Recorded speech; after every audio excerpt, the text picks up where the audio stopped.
Boom, boom, boom, boom, boom, boom. All right. So I think we're live. I don't know, but we will be if we're not. Um, Tuesday night again. Here we go. Tuesday. I know it's Tuesday. I know it's 8 p.m., but I never know what day it is. It is the 17th. That sounds right. All right. So we got Hire, Lead, and Chill. Got all kinds of cool things going on. We got a really, really special guest. Liz Trotter is going to be on here soon. I'm going to bring Liz in a minute. Want to talk a little bit about some things going on with Hire, Lead, Chill, and then some things going on with the labor market and things of that nature. I'll bore you with some data, and then we'll go from there. And then we'll bring Liz in, and we're gonna talk about a couple things. A little bit about finding some people, good people. I know Liz is really, I think, a pro at the disc profile and some things like that. So that's really important when you're looking for people. Also, and we'll touch on a couple of those things. And then we're going to want to talk about leadership, a little bit about that, because that's our show, Hire, Lead. And then we're going to talk a lot about, I think, just like goal setting. And we're getting close to the end of the year here. And, Liz just knows how to put business people together in a room and sit down and go, here's what we're trying to figure out. What are your goals? What do you really mean by that? And how do you strategically get there? So she'll touch a little bit about that, but there's so much that goes into that. We need like 10 shows for that. So we're just going to touch a little bit on it. And I do want to talk just briefly about, I'm really passionate about trying to talk about being successful. And I've been blessed enough to meet a lot of successful business people in the world that have been able to grow a business or a couple businesses. I mean, really grow it profitably too, not just revenue or employees, but profitably, and also maintain a peaceful life. And that's not easy to do. And there's not a lot of people that can do that. But it can be done. So I want to touch on that a little bit if we have time. If not, it's okay. But we're going to get a lot done with Liz, with goal settings and some things she's got going on, and so many people that she talks to and helps out there in the business world. All right, so let me talk a little bit about. I guess September would be the latest data that we have. So as far as like September jobs report that came out, I think a week ago. For the month, obviously, of September, since we aren't done with October yet. And all those big time economists with the Harvard law degrees and all the plaques on the wall. Asterisk, Sean's not an economist. I just watch it. I report it, what I see and what I hear. I don't really analyze it a ton because I'm not smart enough. But apparently the economists don't always have it right either, do they? I think they were predicting about 175,000 jobs created for the month of September, and it came in at about 336,000 new jobs just in the month of September. We have a tight labor market. We've had a tight labor market. So that trend, if you are in recruiting, as I am, and most of us are that are looking for hiring people, it just underscores that we've been in a tight labor market, but there's still a lot of people getting hired too. So people are hiring a lot of people. 336,000 people got hired in just the month of September, which surprised pretty much everybody. The unemployment rate remained the same at 3.8%. I know we got as low as 3.4% in January and in April, which was the lowest we've been since 1969. So, it's still interesting enough, though. There's a couple of things that I always talk about. I get a little bit concerned about inflation. Strange enough, I mean, we've gone like through the roof with interest rates, right? We were at like 2.5% for a long time, lingering between 2 to 3.5%, maybe 2.5 to 3.5% on a 30-year mortgage. Here we are today at an 8%, like literally in less than a year. It went up dramatically. But like I always say, if you've been around the block a little bit, like I have, you'll remember interest rates in 30-year mortgages at around 18%. So historically, 8% really is probably a little below average or around average. It has not really slowed the housing market up very much as far as pricing. In fact, housing prices went up in the month of September year over year. I think it was 5.5% compared to last year. So that, I mean, that's inflationary, but the 30-year mortgage hasn't hurt that price, which you thought it may, and it may slow down, right? And that's sort of what the goal of the Fed is when they're raising rates like this. Now, with that said, one of the things that I hear, the reason that that's true is because it's been such a hot housing market for such a long time. It's really still low with supply. So anytime you still have some pretty good demand and lower supply, the prices are going to be at least stable, probably go up, which they have 5.5%. So it makes sense to me. But the other number that came in as far as that's pricing now of a home, average pricing for a home. Now, the number of homes sold went down by almost 20% year over year. So that is definitely a slowdown in the housing market. All right, as far as sold homes. Now, the other thing, and I don't know that that means a heck of a lot, except that pricing and inflation is still there. The other thing with that is I like to talk about the consumer. Okay. I'm not one that believes if we do have a recession, I think the economy is doing phenomenal right now. Even, and I really haven't said that, say, a month or two ago. Right now, I'm really comfortable with. It seems like the Fed's going to ease off a little bit or hold things stable. Stable is good, right? It allows us to be able to predict things and budget things better and be more strategic on what we want to accomplish when things are a little bit more stable. But like I said, I know people that have been through 8, 9 recessions, 9/11, COVID, you name it, all kinds of housing crisis, bank crisis, all kinds of stuff. Yep. Civil unrest and wars overseas.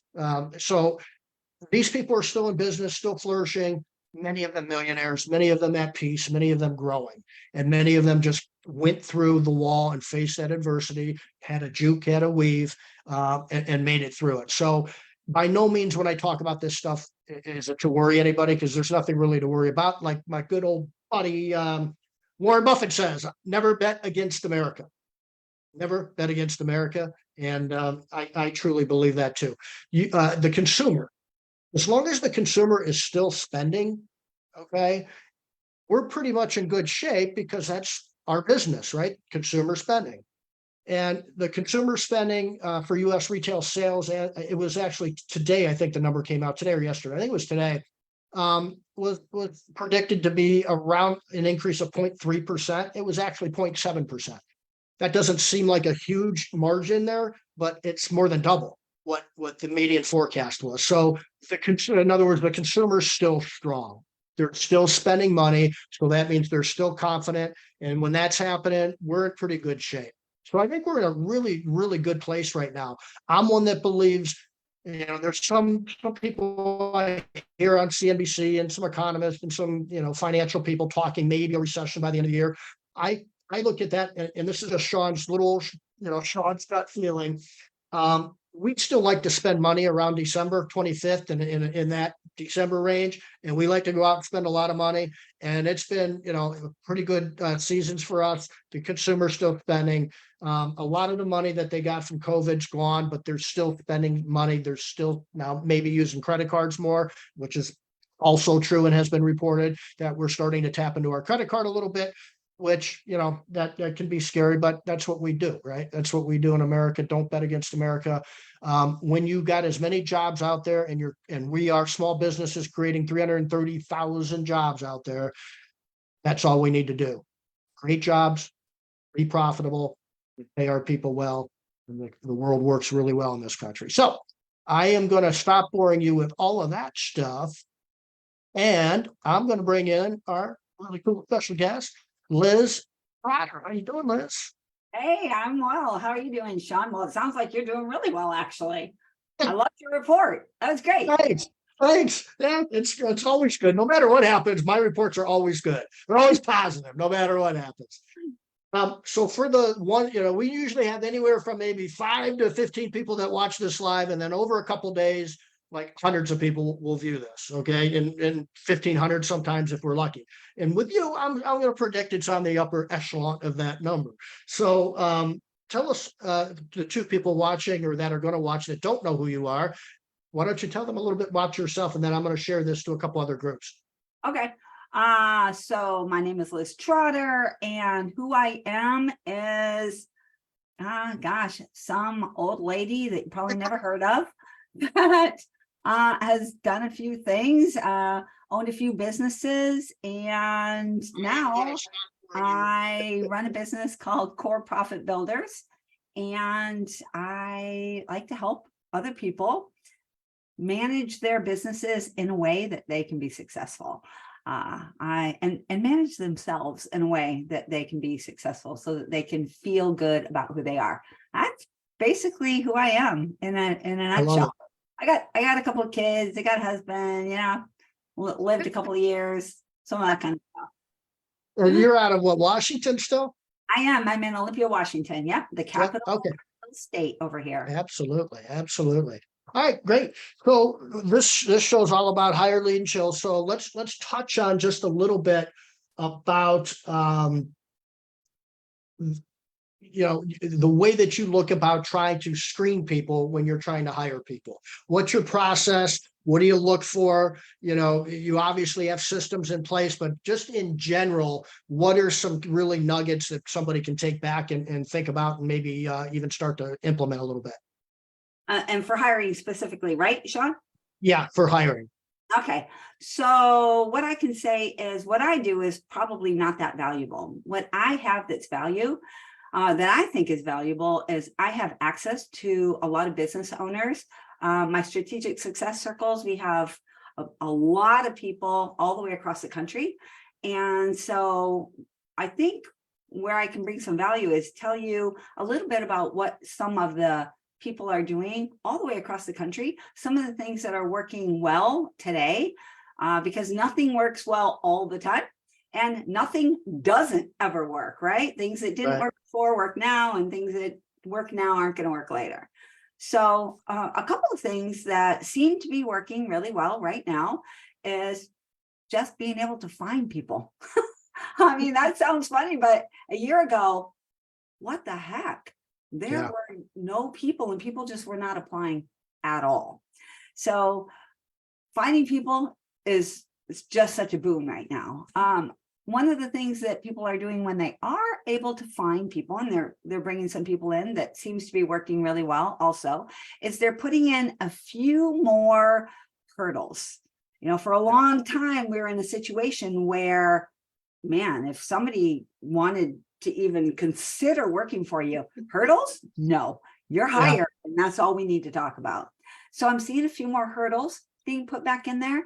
People are doing a few things like asking people to perform some behaviors before they actually get hired. I believe in DISC, and so asking people to do a DISC behavioral assessment is working really well. Again, for a while there, if you ask somebody to do a DISC assessment, even if it was a tiny one, they're out. You're just going to go to another job. Too easy. Yeah, it's funny because real quick, the thing that came to mind when you start talking about that and not being able to hardly find people, nobody showed up and everything. I mean, we're still experiencing a little bit, but it is not like it was back a year and a half ago, 2 years ago. Is all of a sudden these videos were popping up on YouTube and Facebook about like these mock interviews, 2019 versus today. And it was like, hi, this is Jane from ABC Company. We really, will think about looking over your stuff. And I just wanted to get back here. I know it's been 7 days, but we'll let you know maybe if we're going to even bother with you, basically. And then it was like, that was 2019. Then like 2022 and 21 were like, it's Jane, are you there? Hey, pick up. We really, really want to hire you right away. And it's like, and it would show like a drug addict smoking something, it was just, but that was kind of how it was, right? It was crazy. Yeah. The old hire with if you got a pulse, we'll hire you type of thing. Yeah. Or you had to spend a fortune on like thousands of dollars to boost to find one or two people. One or two decent people, right? Yeah. Yeah. And I want to laugh at your examples, but it was too true. Yeah. Even laugh. It really was very much that way. And even though we knew better, everybody knows, right? Hire slow, fire fast. we're all kind of desperate. Everybody wanted everything clean, right? Everybody was stressed out to have things clean, and nobody wanted to be doing the cleaning, right? Nobody was available. So it was tough, but it has mellowed out for sure. And it's not the first time that we've seen this happen either. Again, is kind of normal, where we go in these spurts of easy to hire, hard to hire, easy to hire, hard to hire. So right now it seems to be, for most people, a little bit easier. Not easy. It's not like shooting fish in a barrel like it has been in the past, but it's easier for sure. But enough that we can pick and choose a little bit, right? We don't have to take every F player that comes along. F minus. No, you're right. And we've also, I think it taught us to be better. You know, we were forced to try to be a little bit better because we tried everything and we spent more money. And we, you know, I remember that there was never a budget, even thinking about a budget for recruiting. You just sort of went on Indeed. You got, 100 applications, and it was the problem 10 years ago or 8 years ago was, I've got 600 applications. I don't have time to go through them all. And that's when we started our recruiting business back then, where I never even mentioned the word boosting or sponsoring. I never mentioned it. We didn't do it. And so there's different problems in different labor markets too, if you're not prepared to do something. And there's I think a good thing, and I think I heard you say this somewhere, or maybe when I was on Smart Business with you and Tom, maybe, about it sort of taught small business owners a little bit, you know what? The labor market saying, whether they know it or not, they're saying they are in a position to force us to become better leaders, better culture, better places to work, treat them with more respect, and pay them more. And really that's what happened, I think. And I think you mentioned that somewhere where I was on one of your things or something.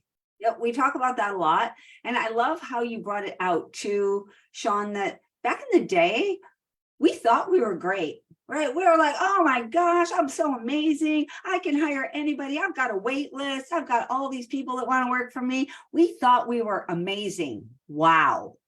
Until the market was not there anymore. And then we found out the truth. Wow, you know what? We weren't amazing. Not only were we not amazing, we were pretty cruddy at what we were doing. And now we're reaping the benefits of being cruddy. And it has forced us, all of us, to do a better job. And the people that haven't stepped up are still struggling. Every once in a while, I'm sure you hear them too, Sean. Every once in a while, I still hear the people. I don't know what has happened. We used to have no problem. You know what happened? You didn't change. Right. Everything changed and you didn't change. We all had to change. We had to get on board with, gosh, I feel embarrassed to even have to say or admit, we had to get on board with the idea that people deserved more respect. What? Right. What was that? Why wasn't that just the way it was all the time? Yeah. We had to get on board with that idea. Yeah, it's amazing because simple things come to mind, as I had, I can't remember, Kenny Harlow, I think, a guy that's a pressure washer. He's kind of just been around for a few years, but he's doing phenomenal, really good guy, just a phenomenal guy. He's a retired police officer and lots of charity work and just a really good guy. So we were talking about the Christmas light hanging industry, the holiday lights, which has been just blowing off the charts, where this industry has gone in like 3 years, 5 years, in a short amount of time. It's now got mastermind this, certifications and all associations and all these things. I tell people about how much people charged, and I've got clients of ours that we recruit for seasonally that just do it 4 months out of the year, and they're well over $1 million in revenue. They're very profitable in 4 months. 4 months. Now, that you can say that with the home cleaning industry, the residential home cleaning space. I remember back in the early 2000s, The association just started, and it was like the amount of growth and professionalism, and I've talked to RJ about this, and and I mentioned you, Debbie, and a few other people, a handful of other people that really, really brought this industry of residential home cleaning to and elevated it from, okay, somebody you know is going to clean, right? You got a cousin, neighbor, Martha's daughter, and all that, and individual people. And then, yeah, we'll start a business, but not really own it. And hopefully we can get a few people to help us. Nobody now, it's like this technical training, safety. It's a true, and it's been elevated to a point where I just love the fact that we are able in the residential home cleaning space to provide technicians with 40, 50, $60,000 a year jobs to clean homes. If you would have told most of us this 20 years ago, exactly, I would have smacked somebody that said that. Wake up. What are you, nuts? They're making minimum wage or a buck or two or three over that. That's it. Amazing what's happened. Amazing. It's a different time. It's a completely Yeah. different time now. And it's happened so quickly that it makes you wonder. I'm Yeah. really curious, where are we going to be in 5 more years?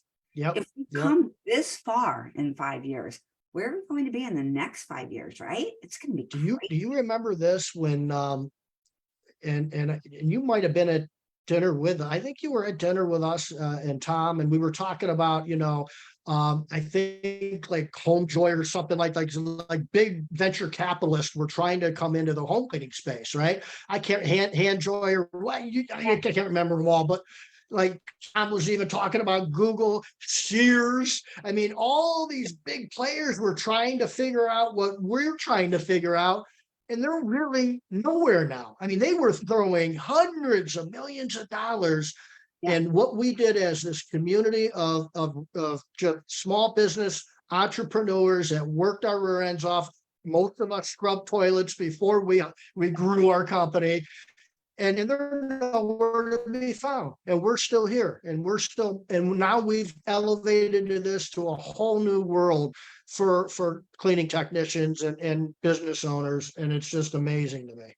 We're getting there. We're getting there, Sean. I don't feel like we're there yet. I feel like on the whole scale, we're more at the 40% mark, but we were sitting at the 10% mark for so long. Right. We didn't even. And I think we thought that was it. We were sort of okay with it. It's like, wait a minute here, we can do better, and we have. And that's awesome. What about so disc assessment? You think is really there's a lot of stuff going on right now in the market with. We've got our own screening type of thing that we use. There's for Jonathan and Who Hire and some others. And so there's a lot of screening going on and a lot of things that we're all trying to figure out on what's going on. And I'm a firm believer in when you see trends and you see things that are consistently working, I like to put my time and resources and some money there. Yeah, I have no problem with that.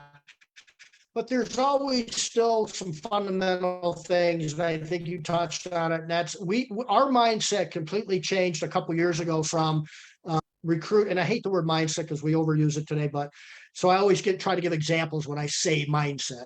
So our mindset went from recruiting employees, freaking have to interview, have to do this, and now they're not going to show, and then to wait a minute, man, just one outstanding employee, and it's the biggest sale of our life.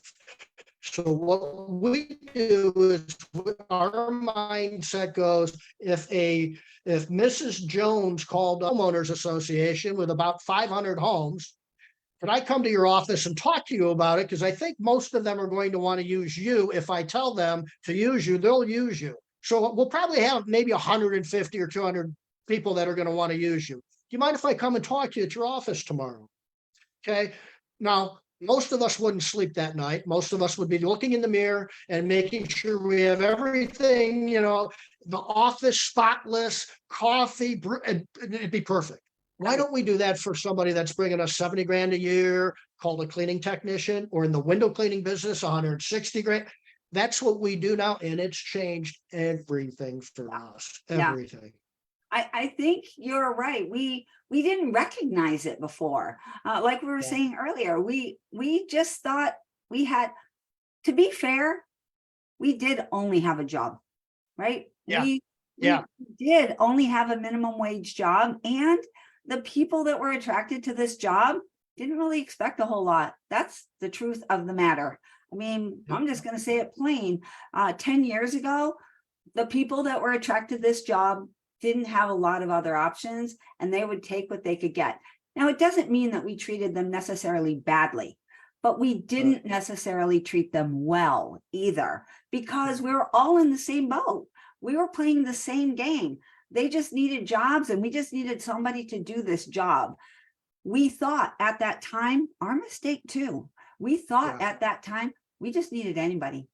We Yep. did Yep. not recognize the technical advantages that could be had from all of this other stuff that is out there now. We didn't even Yep. realize what we could be doing in people's homes and how we could be helping them. And the things that we do today are not the same as the things that we did 10 years ago. I mean, I know Right. I was out there cleaning 10 years ago, 20 years Yep. ago, 30 years ago now. It's Yep. not the same work, right? Today, Right. other things are expected of us, and we're expecting more from our people, and other people are applying now. Yep. We Yep. are I getting agree. people to apply for our jobs that understand, oh, okay, it's more than just the dregs of a job. It's an actual Right. real job. Now, I do still think that we're struggling a little. And I want to point this out here. It's a little contentious for people, but I want to point this out. We still struggle in a few areas. We still are very fractured, right? What one house cleaner in one city does is probably very much different than what another house cleaner does in the same city. Our language is not the same. What our expectations are is not the same. What we think about cleaning is not the same. Even down to our language. I just mentioned this on an episode of Smart Business Moves. Some of us would never consider that we would clean something with something called a rag. Other companies, that's all they use are rags to clean with, right? But other industries don't run into that problem. We also have some small business, I'm going to use the word you don't like here, Sean, mindset stuff going on. And here's an example. If in our companies and our small little businesses over here, if a customer doesn't show up for their service, we penalize them, right? If they say, oh no, sorry, I forgot that you were coming, I need you to not clean today, we penalize them. And we justify it in our minds by saying, hey, those people, our employees, are going to lose out on money if you cancel your service. That's a very small mindset, because you know what? Walmart doesn't say, hey, if you don't come buy stuff, our people aren't going to get paid. No, if you're a company, you pay your people, whether or not people come to you, pay money, give you their service. That's on you as a business owner, unless you're a small business with a small mindset, right? So it's hard to pop out of that. People that I admire and respect are still stuck in this small way of thinking that it's holding us back. People can't see us as large businesses when we talk about ourselves in the small business way. Oh, yeah, absolutely. I mean, even if you parallel that with the airline industry, for example, it's pretty hard to be satisfied after your flight's canceled. You got to jump through hoops. They usually aren't going to help you. But that's kind of a monopoly. They can almost get away with it. Where are you going to go once all the airlines are doing it? And now some are better than others. You know, I hear Delta's great now. 5 years ago, nobody would fly Delta, maybe, you know, so but like, you know, points,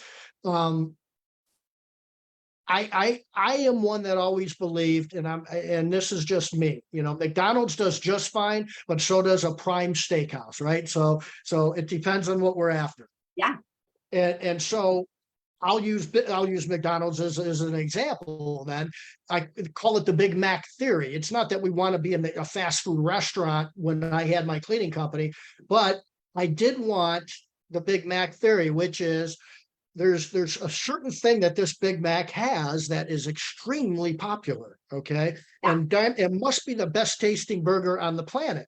Yeah. It must be the healthiest burger on the planet. Yeah. No. It's not even the cheapest anymore. I can go to Chester Tavern and get a $5.99 burger that is the way I want it. It's on a grill, and I can say this, I don't like that, and so on and so forth. Yeah. You can't do that at McDonald's, right? But they have this better than any other business on the planet, and that is consistency. That thing looks the same, smells the same, tastes the same every damn time you go fetch it. So That's true. why they sell 10,000 a second. I always believe that. I wanted a cleaning company that I'm not going to blow the world up and just have Mrs. Jones come in and go, oh my, this is the most beautiful job. I just want her not to say something looks different, smells different, sounds different. Why is that over there when it should be? Who moved my garbage? Just the consistency and just little things go so far. And I always told my staff, I said they would clean my house every other week, and I shave in the shower, got a mirror.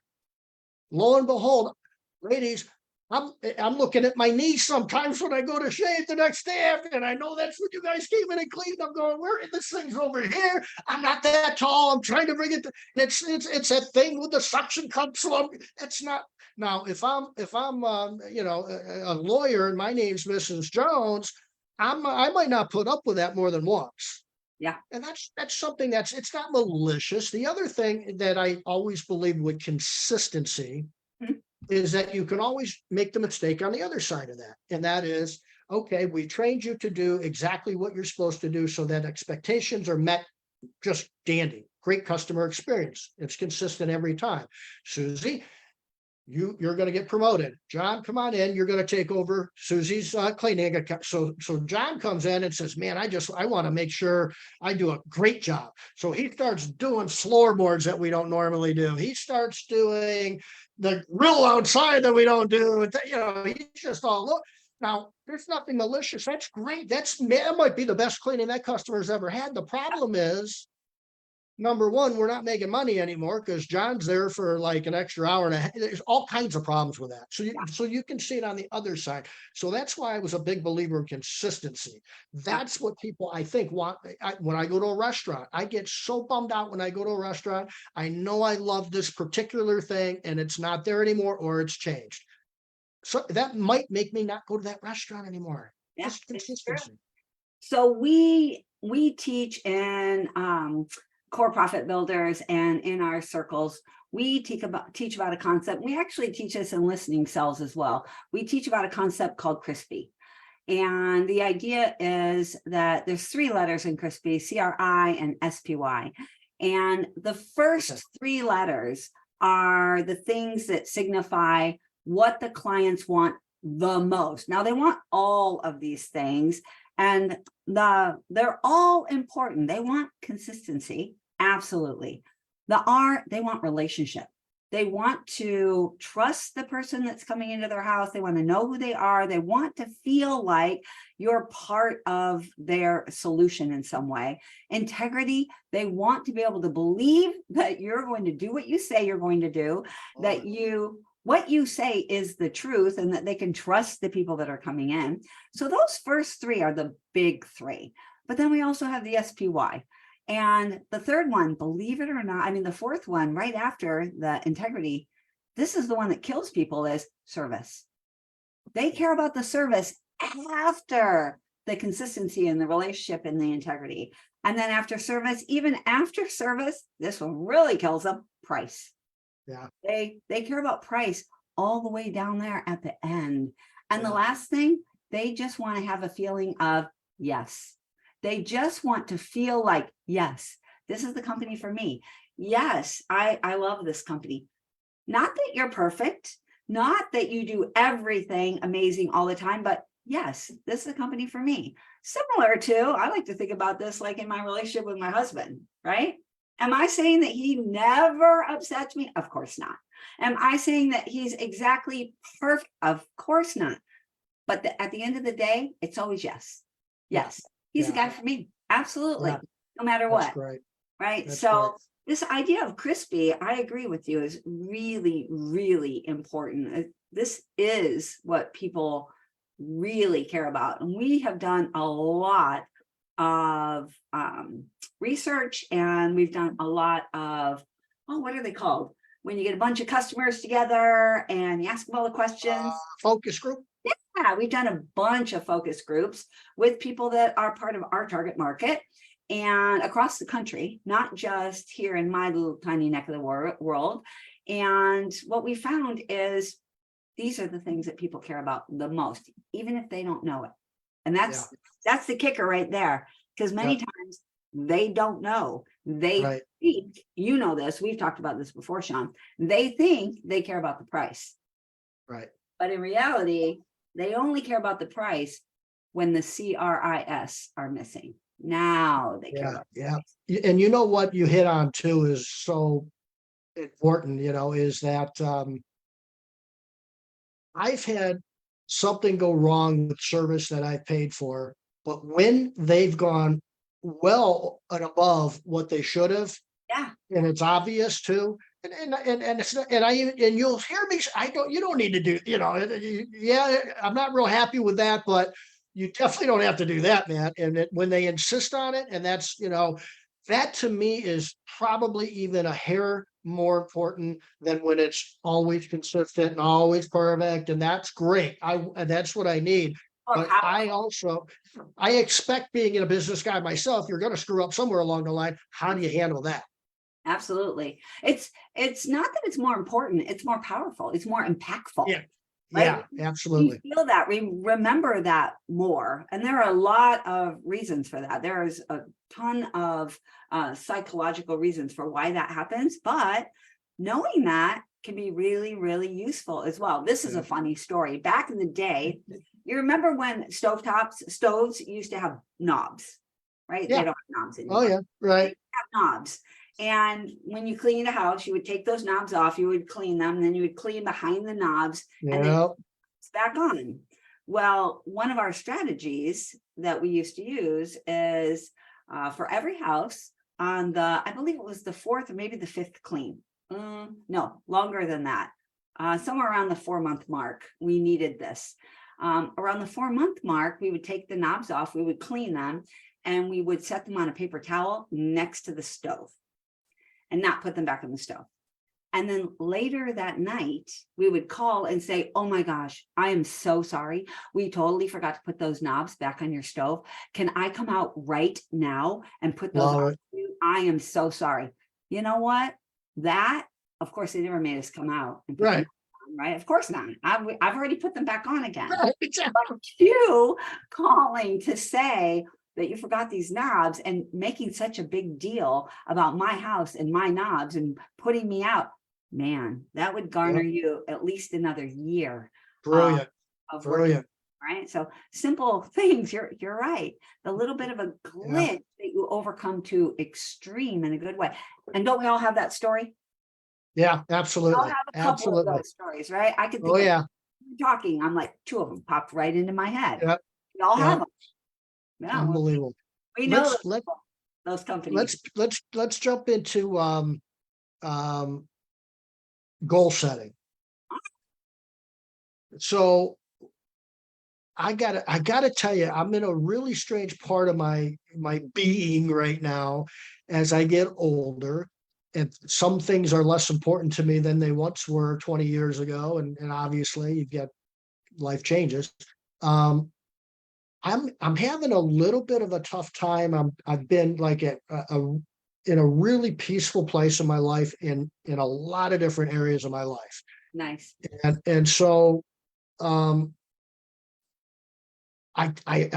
going, man, I gotta shake it up a little bit here, man. I gotta get more motivated. I'm like, I not that I'm not working, I was up early. I started work early because I liked to and I wanted to, and we were working on this project, and I can't wait to get my hands into the meat of this project. So it wasn't like the alarm clock went off. It's like, let's go.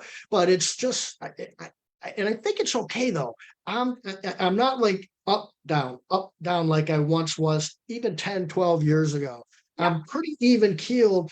But when I guess when I see real cool things happen for other people, I'm like, I go up here more so than it's me now. That's how I am now. I wasn't like that before. I was a little bit more about me and me and us. Now it's like kind of like you guys, and then it makes me happy. And that's cool. That's great. That's what it's all about. So I'm kind of like this, if you know, I gotta have goals, but if I don't reach them, I'm still gonna be okay. But you gotta push towards stuff, or you're gonna, you know what I'm saying? There's sort of that kind of, let's go after this, in the football coach type of thing, and we gotta go. Let's go, go, go. Um, and there's a part of me that goes, we just need to sit down, think of the strategy, understand where we want to go, what our vision is, and then lead people towards it. And that's sort of the starting point for me. How do you approach strategic goal setting? All right. So, There's a lot of meat on that bone for you, but oh, a lot there. I like what you said though, Sean, about how you come to different phases in your life where you're not feeling driven toward a goal all the time. And if you look back at it for yourself, you might find that it's not that you're not driven for a goal, it's that your goals are different. Maybe the goals that you're looking at right now are more about calm and comfort, and you don't have to strive as hard. Sometimes you do, depending on who you are, but many times you don't have to strive as hard for calm and comfort. So the need for the goal is not as desperate when what you're looking to get is easier to come by, right? yeah. All right. Now, I want to clarify one real quick thing about the word goal. So I think sometimes the word goal gets a bad rap. Some people are thinking, right? You agree. Yeah. Right? Yeah. Some people are like, why set goals? It's just a crazy number you throw out there, or a crazy thing that you do, and you're going to come up with it anyway. Why even bother that? Or some people are like, no, I hate goals. Anytime I put out a goal, I automatically fail. It feels like too much pressure. It's too hard for me. And then I backtrack. Goal gets a bad rap, the word goal. So I like to think of goal a little bit different. Okay. My son played varsity soccer. Well, he played soccer his whole life. What's it called? Club soccer, right? And he got a scholarship for college to go play soccer, and he really loves soccer. And we loved watching him play soccer, my husband and I. It was like the highlight of our week. But when the kids were little and all they did was run around and kick the ball and kick it away from each other, it wasn't as much fun. Yeah. It just wasn't. I'm not saying that it wasn't fun, because it was. We kept playing. He was 3, and we still kept taking him, and he still kept kicking the ball. And it's fun, but it's a different kind of fun, and it doesn't have the big highs. Now, are there some big lows too? When there's a goal out there, there are. But the game overall is a lot more fun when there's a goal. And the idea of a goal is not that it's this thing that you have to get, because I can tell you that we had one season, we won one game. One game that season. It was not a good season, but we still had a great time. We didn't stop playing soccer. We didn't decide, you know what, let's play next time without trying to score any goals. Of course not. We still kept trying to go for the goals. So when I'm thinking of business and setting goals, I like to think of it like that. It's a way to make the game more fun. It's a way to be able to measure, where are we? What are we doing? How close are we to what we want, right? Are we winning against whatever out there? And many times what we're winning against is ourselves last year.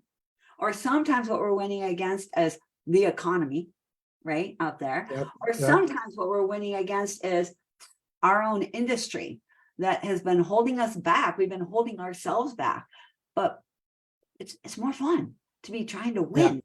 Yeah, So, for sure. so that's kind of my idea around goal setting, is making it more fun. And what is it that you want to do? What's going to make the game fun for you? Like in your case, you might not need a monetary goal, because right now, the money part is not the piece that you need right Right. now, right? The money Right. part, you worried about that 10, 20 years ago. Now you're thinking more about, oh, let's get feeling comfy, right? And so the goals are a little bit more around that comfort, maybe some more personal goals, how you spend more time with family, how you Right. connect with people. Maybe you have more spiritual goals. So we're doing a goal setting workshop. I know that I talked to you about this in December down in California. And when we do this workshop, we've done it before. We do it around a lot of different things. So your personal goals, your business goals, but the things that matter to you individually. That's why I think goal setting has to be, it has to come from you. What you Yeah. care about, what's important to you. Getting everybody on board, absolutely. We need our Yeah. team for that. But we got to start with us and what we care about. So I don't even remember what your question was, Sean. You're nailing it. Really, it's exactly what we were talking about, or what I brought up. It's sort of like the strategic circle that you have in the goal setting, but it's hard. Sometimes it's hard to look in the mirror and know your own self, right? Who you are, and what the old what your why is, and all that. Yeah. Sometimes it's hard to. So there's balance, I think. This is why we read books. This is why we listen to audiobooks. This is why we watch videos. That's why we go to your events, because we do want to hear from others' point and what they're, because we do identify with one another, because we're all business owners, right? We all have similar challenges. When I hear somebody talk about, yeah, and you've mentioned one or two things just in our talking tonight, it's like, wow, wait a minute, I'm writing that one down. I never thought about that. It's a concept that I know that I feel strongly about, but I never looked at it through the lens that you just described it, and Yeah. how you describe it. So you can have your individual goals at an event like yours, but isn't it cool to hear the other goals of other like-minded type of people that you can identify with and go, man, or in cultures like that a little bit. I've heard some business cultures out there. I'm like, that's phenomenal, man. It's not for me, maybe, but it's a great culture. So all that stuff is individual, but to expose yourself to others and the brain power that and creativity that maybe I'm lacking or not seeing in my little world, I think it's a phenomenal way for growth. I agree. I think it's the reason why you have guests on your podcast, right? Yeah. It's the reason why we have guests on our podcast as well. It's the reason why I believe in these circles. It's the reason why masterminds exist, because we all pretty much recognize that together our brain trust is bigger and better and can build on itself the more people we have involved. Now, if we get too many people, of course, it just becomes a mess, right? Right. But if we get some people together, and especially people that are like-minded with a little bit of difference, because you have to have that Yeah. fresh perspective, like you said, a little bit different perspective. But when we get those together, it sort of fires for us, gets us firing in a new way, gets us more excited about what we care about, because we're thinking about it in a new way. Like you said, you get up in the morning, you're in a good mood, you're happy to go to work, but you don't have that fire. The fire's not there, right? But you can get that fire again. And it's pretty much only do that like quarterly, or at really year, but then quarterly. Better late than never. Absolutely. Yeah. I'll post a couple of things about the event in December. I mean, is it for anybody? Is it for just residential home cleaning business owners? What's it all? Tell us a little bit more specifically about how to get involved in it, learn more about it. And then I want to underscore something after you do that. Okay, so it's for service business owners. It's not just for cleaning business owners.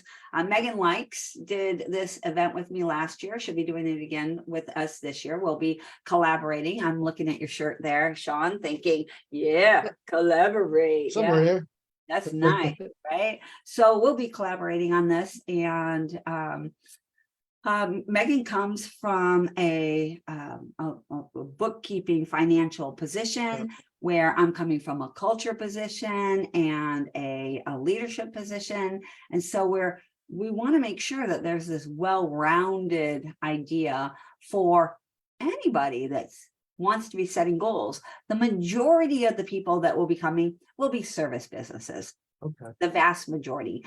And so we will be leaning toward some business goals, but we always start out with personal goals. We always combine who you want to be as a person with what you want to do as a business. Because if you're not happy as a person, it doesn't matter what you get at the end, you'll still not be happy, right? So Yep, absolutely. Absolutely. it's got to be fun. It's got to be fun. Rochelle says Liz is working late tonight. Rochelle Wilkinson. Ellie Mason's on there. Hi. We got who I don't know if I sometimes I'll put like two contacts in one eye. I shouldn't say that out in public very loud, but sometimes I put the right one in the wrong one. Denise is on there, Briggs on there. So there we got a few people.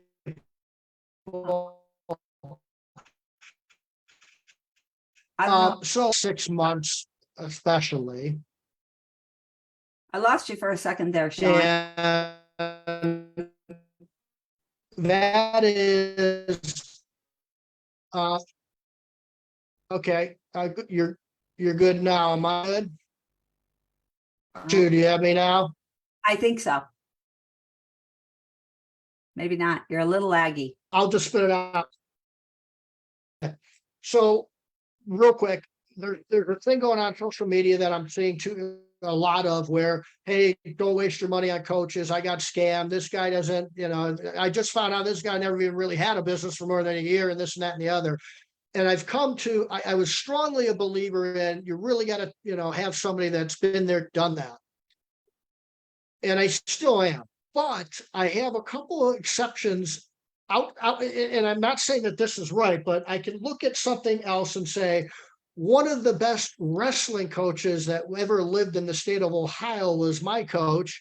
And he's got the numbers to prove it, the state champion to prove it, state champion, all that stuff. He was a rinky-dink wrestler, okay? I can tell you of a whole bunch of NFL football coaches never played football real well. They're not in the Hall of Fame, okay? So I don't know. Did Tony Robbins ever start a home cleaning business that was successful? Probably not. But something tells me he knows a little bit about what he's doing because he's had a lot of important people pay him a lot of money to do things. Yeah. But there's I don't know if I suppose if you're going to fault on one end or the other, I'd fault on the end of making sure somebody's probably been there, done that, though, right? Am I crazy?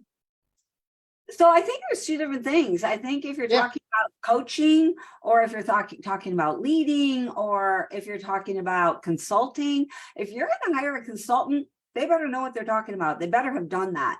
But if you need a coach, sometimes I think you might even be better off with somebody who hasn't done what you're doing. And I know this is going in the face of what I do because I've done it, but coaches need to be able to listen to you and figure out what's going on with you and help you be the better you within what you're doing. If they've done exactly what it is that you're trying to do, sometimes they're biased toward what they did, what worked for them. And that's not what a good coach should do. A good coach should help you figure out how to be your best self.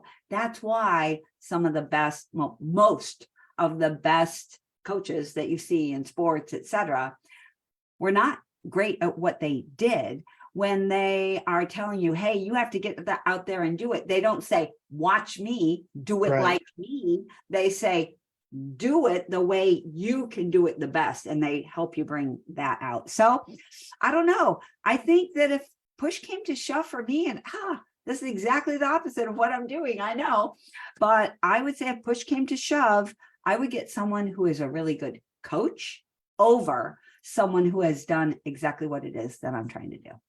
Yeah, yeah. That's super transparent and open and honest. I love it. Yeah.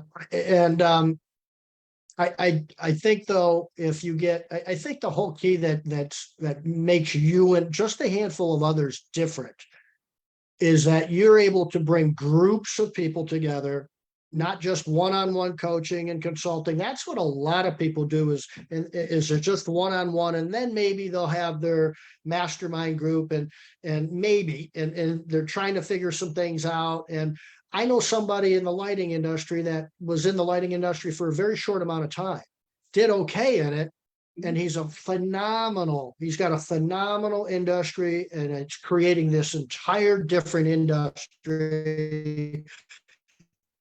And the way I look at it is, just tell me a few of the people that are or not, or you were alignment or not, or if you owned a cleaning company. Maybe 5 of the people that succeeded underneath you and paid you money, chances are pretty good you did, you're going to be okay, right? I mean, that's, I think, the key to it. Yeah. I think you're right. I think it's tricky, and that's why I think that's why there's a lot of conversation about it, right? It is, it's hard to know. And these terms are not clearly understood either, coaching, leading, Right. consulting, right? Some of these terms are a little bit, Yeah, that's true. Yeah. That's true. So if somebody, we'll post some things up for Liz's event, and Megan Likes will be a part of that, who's phenomenal. She's done amazing things for the cleaning industry in her world, with not just the financial and bookkeeping, which she's done and helped so many people with that. Yeah, she's just super entrepreneurial. She's just very into helping solve problems, put processes together. Is anybody interested? And then most people are interested because she's really creative and she's really effective. So to have her a part of your team on this project that you guys have going on in December, it's got to be pretty phenomenal. So it's in California. It's in December. I'll post some stuff up on there so you can get a hold of Liz or hit a link and sign up for it. And then I'm assuming from there, it's not. Is it a one-day event? Is it a weekend? A week? It's a 2-day event, Friday and Saturday, and then there's a VIP option on Sunday. Yep. It hasn't been widely publicized. I'm telling certain people first, Yeah. But there will be a VIP option as well. Okay, awesome. I would say that's an event you're going to want to go to. So with that said, anything else, Liz, going on that you want to talk about or anything as we're getting up on the hour here? I know we started a little bit late, but. Okay, I do want to talk about one thing. It's kind of exciting. So I have been taking a class from Harvard University, and this class is about happiness, right? So just the science of happiness, the art of happiness, and what is happiness? And so I was trying to put on this event about happiness on the front end of the convention, but I just don't have enough time. It's a big event, right? Yeah. It is a lot. It's only a one-day event, but there is a lot that is incorporated into happiness. People just do not understand what happiness is. They are dead wrong about what happiness is.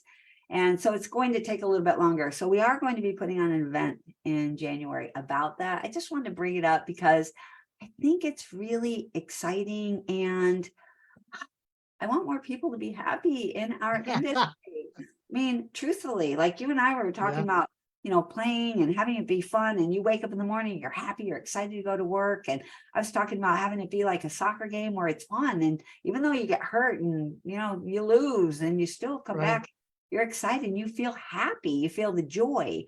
If I see a lot of business owners nowadays that don't have the joy, right? They're just grinding it out and trying to do everything that they can and trying to do it right and get it done, but the joy is not there. So I just wanted to point out a little bit for all the people out there that you're just not feeling it. You're just not feeling the joy. Don't worry. It's not just you. It's other people too, but it doesn't have to be that way. It definitely could be better. So keep an eye out for that event. It's coming. Love it. We will. I'll have you on before if it's in January, I'll try to get you back on because that's something I'm very passionate about. And that's sort of where I'm at with quite spiritually, and just really at peace with a lot of things, to a point where I'm kind of inviting shitty things to happen so I can take a look at it and say, hey, I'm here, bring it on. Because what I found with me is all these sort of defects that I have, being human and all, once I uncover something that I don't like about myself or I know I can do better, or feel better about, or whatever, or my perception's off on things, whether it's politics, whatever it is, it's like you kind of take it out, you look at it and you throw it out and it goes away and you move on. So I can't, unless shitty things happen, I can't sometimes find those defects, but they sure as hell come out when bad things happen or with adversity. They'll shine right through me and I'll find them real quick sometimes. So I kind of look forward to that a little bit. And that's a pretty peaceful place to be when you can look forward to that and find it and be appreciative of being able to have that adversity in your life, to be able to fix things that are broken maybe, or that you want to improve upon. And appreciate it. Have And you ever appreciate it. have you ever heard of this saying? It's a Stoic saying, the obstacle is the way. Yeah. Okay, Yep. so I have this cute little thing here. It says that I have these little coins, and one says the obstacle is the way, and this one sits right in front of me all of the time. On the back, it says the impediment to action advances action. What stands in the way becomes the way. And just this idea of the obstacle being the way and the path forward can bring so much joy to your life. Yeah. So that it doesn't stop you and feel hard and feel bad. Instead, it can feel energizing, just like you said, right? It's like the place that you look for the joy. So super, super interesting. Don't hear that a lot, Sean. That's Don't great. hear that. Yeah. I'll bring it back on. I'm sure I'll be seeing some stuff in a couple months. And then I'll leave it with this. There's a part of me that thinks that being happy is a moral obligation. I think it's somewhat of a moral obligation to be happy when you're around family, friends, workers, and customers, and so on. We're all in this world together. We're all in this game together, one way, shape, or form. You cannot escape that. We're all just, in my view, God's kids. Call it whatever you want. We're in this universe together, whatever you want to call it. I think it's a moral obligation that we try to be good and happy for one another, because the world sure does rock a lot better for the majority of us when that happens. I think it's a moral obligation to some extent. Wow. I love that. I'll be thinking on that. I like that, Sean. Yeah. All right. Liz, I appreciate it. Well, let's wrap it up, everybody. Next, I don't know. I'm switching because I got a lot of kids stuff going on at night now. So I'm going to switch to probably 4 p.m. on Tuesdays instead of 8 p.m., 4 p.m. Eastern time. I think starting next week. I can't remember who's on. And just look out for the stuff I'll be posting that Liz has going on. Reach out to her if you have some questions or something like that. She's available, I'm sure. Other than that, we'll see you next Tuesday at 4 p.m. Eastern time. Everybody have a good night, make a good tomorrow, and take good care. Thanks so much, Sean. You bet. Bye-bye, everyone.